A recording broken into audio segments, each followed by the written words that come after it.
So let's get down to it. Alright, so here's my tool kit I carry with me. There's my spoons. And that's it. I don't know if you can see all of that or not, but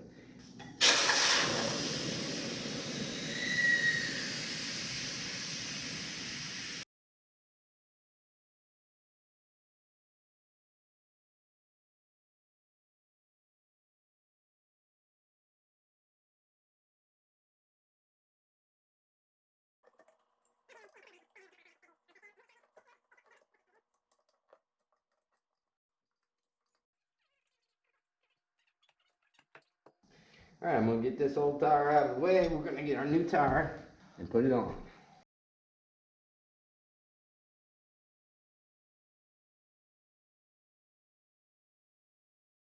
As you can see, that first side with a little bit of lube, boom, you're on. You just saved yourself a lot of effort. Just grabbing some sockets. Medium size, not the smallest ones, not the biggest ones. And I'm going to slip these in between the rim and the tire bead on this side.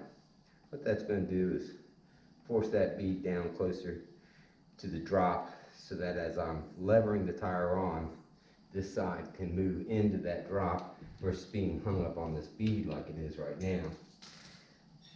So just take a spoon, lever the tire down a little bit, and slip it in there.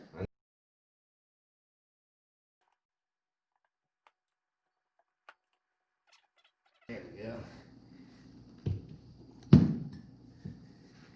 That last little dip, you can usually get the drop. Alright, that's it. You need to pull these sockets out, and that's pretty easy. Grab yourself a pair of pliers, one of your spoons, and just come in, drop, and pull them out.